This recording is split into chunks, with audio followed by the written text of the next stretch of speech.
मैं पन्ना का सांसद हूँ, पन्ना खजुराहो कटनी का। मुझे अभी जब पन्ना गया तो मुझे वहाँ मुस्लिम भाई आए और उन्होंने कहा कि ये अवैध तौर पर इस मदरसे को वक्फ के नाम पर बनाया है, पूरी तरह से अवैध गतिविधियां चलती है गुंडों के हाथों में। मैं शब्द कह रहा हूँ, अपराधियों के हाथों में। ये अपराधी का नाम भी बता रहा है वो कौन है। जब मैंने प्रशासन से बात की, उन्होंने कहा कि साहब हम नोटिस दे चुके हैं और ये अवैध गतिविधियों का केंद्र बन गया। ऐसे एक नहीं, वक्फ के कारण कितनी ही संपत्तियों पर अवैध कब्जे, और वो कब्जे किनके? गुंडे, अपराधी, रजिस्टर्ड लोग, जो उस समाज के लोग भी ये अंतर्मन से कहते हैं कि ये बहुत खतरनाक है, कोई आय नहीं होती।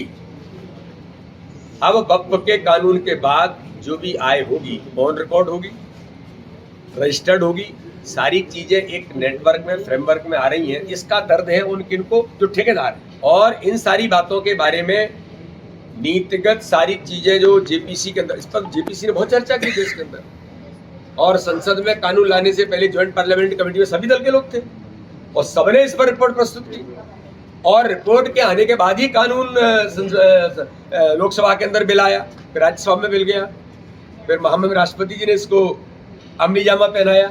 मेरे कहने का आशय ये है कि समाज में व्यापक डिस्कशन के बाद ये सारे मुद्दे सामने आने के बाद ही चीजें हुई हैं, लेकिन चूंकि मामला अभी माननीय सर्वोच्च न्यायालय के सामने है, इसलिए सारी चीजों को गंभीरता के साथ सरकार भी अपना पक्ष कर रही है और माननीय सर्वोच्च न्यायालय भी संज्ञान में लेकर के काम